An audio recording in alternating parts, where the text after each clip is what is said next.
It began with a walk, a simple hike on a forgotten trail, wrapped in the soft silence of a sleepy Indiana town.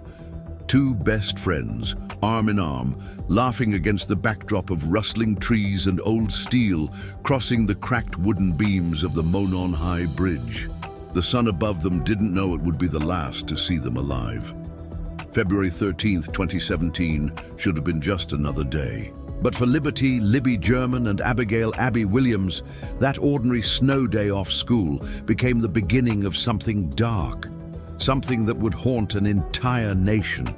Libby was just 14, Abby 13, 8th graders, full of dreams and inside jokes and the kind of laughter that only best friends know.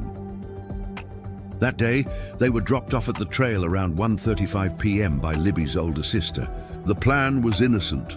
Just a short hike, maybe a few selfies, timed together before the sun dipped beneath the horizon. What no one knew, what no one could know, was that someone else was already there, waiting. At 2:07 p.m., Libby took a photo of Abby standing on the bridge, a snapshot of freedom, of sisterhood, of joy. It was posted to Snapchat, the digital echo of a life in motion. It was the last public image of the girls alive. By 5:30, panic began to simmer. They hadn't shown up, phones rang, texts went unanswered. Libby's family tried not to imagine the worst. The search began that evening, quiet and desperate. Volunteers with flashlights, police with questions. But the woods held their secret tightly. Then came Valentine's Day, February 14th, 2017, a day the town of Delphi would never forget. A volunteer searcher, heart pounding with dread, made the discovery. Not far from the bridge near Deer Creek, the bodies of two girls, lifeless, hidden beneath leaves, heartbreak and horror. Libby and Abby had been murdered, and the town, no, the country, stood still. But Libby had left something behind. A phone, found underneath her body. Inside that phone, a 43-second video. Evidence, courage, a haunting piece of history. She had pressed record. She had captured their killer. The video starts with shuffling, the creak of worn wood beneath footsteps. Libby whispers, "There's no path going there, so we have to go down." Then a voice, a low, commanding growl. "Guys, down the hill." It wasn't just sound, it was a ghost. It was evil caught on tape. And it belonged to the man who would become known only as the Bridge Guy. He was there, in the grainy footage, lumbering forward, dark blue jacket, jeans, hat pulled low. The gait uneven, like he wasn't used to the old boards beneath him. His head was down, but his intent was clear. Predator, target, strike. Police released the audio to the public just 2 days later. "Down the hill." The words echoed across every news network, every phone, every conversation in town. It was haunting, it was real, and it had come from the last moments of two young lives. And still, no one knew who he was. Sketches followed. First, an older man, goatee, eyes sunken beneath a cap. Then, years later, a second sketch. A younger face, boyish, clean-shaven, with poofy brown hair, a witness said. Two different faces, one killer, or was it? The case twisted. For years, thousands of tips poured in. FBI, Indiana State Police, Carroll County detectives, all chasing shadows. Trails went cold. Public interest surged, then faded, then returned with a vengeance. Online sleuths dissected every second of Libby's video. Reddit threads exploded with theories. Podcasts dissected the killer's gait. Voice analysts studied every syllable of that recording. Some believed the killer was local. Others said it had to be a drifter. Some believed it was someone they knew. In 2022, the world seemed to get its answer. Richard Allen, a name few in Delphi had ever whispered, despite the fact that he had lived there for years. A pharmacy technician, friendly, quiet, blending in, the kind of man you'd never glance at twice. He had even spoken to police back in 2017, casually mentioning he was on the trail that day. Nothing more, nothing suspicious. But then, a bullet, an unspent .40 caliber round found near the girls' bodies. Forgotten, overlooked. It was matched to Alan S. handgun, a Sig Sauer P226, sitting quietly in his home since 2001. That bullet changed everything. Suddenly, Richard Allen wasn't invisible anymore. He was the headline. He was the monster beneath the town's bed. Police arrested him in October 2022. He was charged with 2 counts of murder. In jail, during a monitored call, Allen reportedly confessed. "I did it." But his defense team cried foul. He was psychotic, they said, delusional. They insisted the confession didn't hold water, that he was mentally deteriorating in solitary. The truth? Murky, twisted, drenched in doubt. And yet, in 2024, a jury convicted him. 4 counts, 2 murders, 2 felony murders, 130 years in prison. The families cried. The town held its breath, but still, not everyone was convinced. Online, people started asking, was he really the guy? Why was there no DNA match? Why no direct forensic link? Why did it take 5 years for the bullet to matter? Supporters of Allen released the full 43-second video, unedited, raw. They claimed discrepancies. They said his walk didn't match. His voice wasn't the same. They pointed to the fact that the bridge guy sketch looked nothing like him. And in the shadows of doubt, new theories began to grow. What about Ron Logan, the landowner where the girls were found? He had lied about his alibi. His build resembled bridge guy. He died in 2022. Was he involved? What about Kegan Kline, a man arrested for child exploitation, linked to the Anthony Shots catfish account that had messaged Libby? Could he have lured her there? What about Paul Etter, James Chadwell, dozens of others? So many names, so many theories, yet only one man in chains. As years passed, the case transformed. It wasn't just about 2 girls anymore. It became a symbol, a mirror, a terrifying reflection of the darkness that can hide in plain sight. Delphi changed. Parents clutched their kids tighter. Trails grew quieter. Strangers were eyed with suspicion. Posters of Libby and Abby remained in shop windows like frozen prayers. The town was no longer small and safe. It had become a headline, a warning, a wound. And yet, in the middle of all this, one truth remained. Libby had pressed record. A girl in her final moments had the presence of mind to capture a killer. She gave the world a weapon, a voice, a chance. Her bravery became the foundation of everything that followed. And still, the question echoes. Was Richard Allen the only one? Or is someone else still out there? The gavel may have fallen, but the silence in Delphi didn't lift.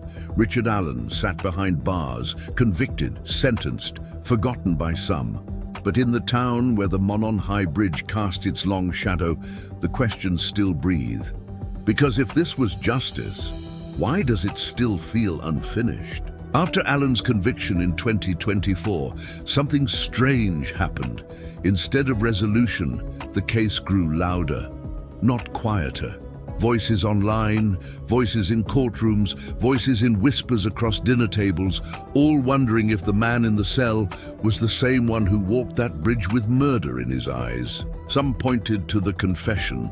Allen had told his wife over a jail call, "I did it." He'd told corrections officers he was guilty, but his lawyers said he was crumbling mentally, disconnected from reality, the words of a broken man, not a killer.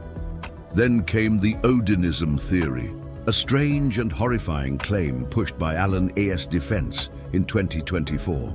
They said the murders weren't the work of a lone man, but of a cult, a white nationalist group tied to Norse mythology, Odinists. They said the arrangement of branches over Libby's body wasn't a random, it was ritual, a symbol, a message. The idea was wild, terrifying, and nearly impossible to prove. But it wasn't without weight. The defense referenced photos, symbols, odd patterns found in the crime scene. They said there were multiple people involved, that Allen was a scapegoat, a man chosen because he was convenient. Investigators pushed back. Indiana State Police called the cult theory baseless. So did Libby's grandfather. He said it was a distraction, a lie, but not everyone was so quick to dismiss it. Forensic experts revealed that 72 hairs collected from the crime scene had never been fully tested. They said partial DNA profiles had been recovered.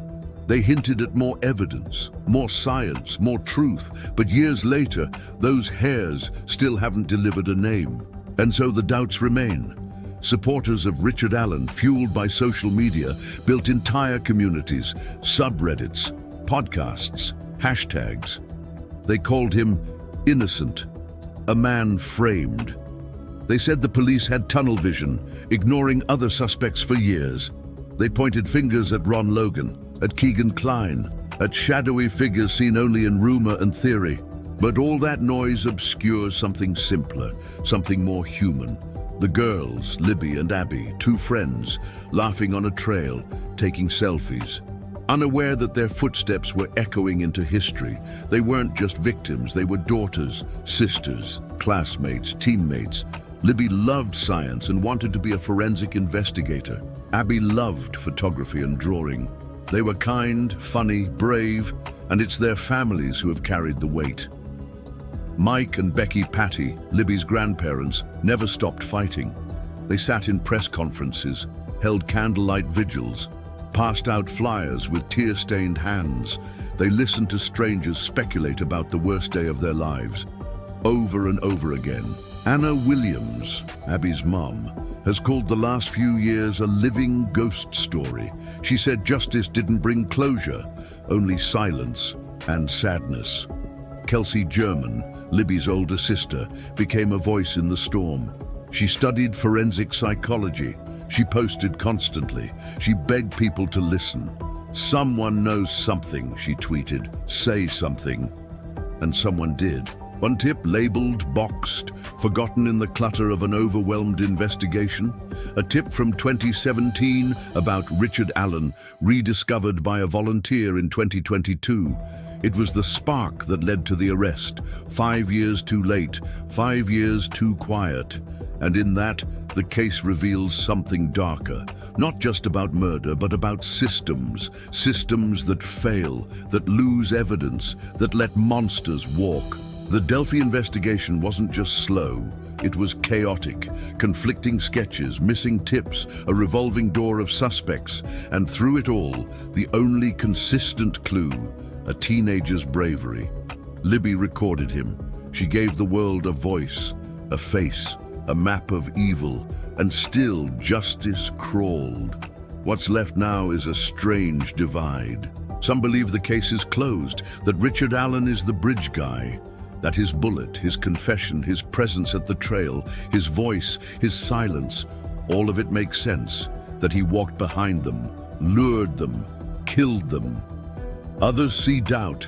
They see a weak case, no DNA, no definitive match. Finitive. They see a town desperate to move on, a system under pressure. They see ritual and cult and conspiracy and secrecy. And then there are the ones in between, who see truth in both. That maybe Allen was there, but he wasn't alone. That the bridge guy might be more than one man. That evil doesn't always work alone. Meanwhile, Delphi tries to heal. The L&A Park was built in their memory, a beautiful sports complex, funded in part by a grant from the NBA. It's a place of joy, of movement, a place the girls would have loved. The library at their middle school now bears their names. Students walk past their photos every day, reminded of what was lost and what must be protected. The FBI still works the case. The Indiana State Police still ask for tips. The reward still stands, $325,000 for information that leads to the truth. Not just any truth, the full truth. Because despite the verdict, despite the prison sentence, despite the years, there's still a shadow over the bridge. It's there in every crack of the wood, every gust of wind through the trees, every faded missing poster. The killer walked there. The girls died there. And somewhere, someone still knows something. This isn't just a story about murder. It's about what happens when horror meets silence, when a girl has to become her own detective, when justice takes too long, when the answers aren't easy. It's about bravery, grief, and the haunting echo of a voice that still chills the world. Guys, down the hill.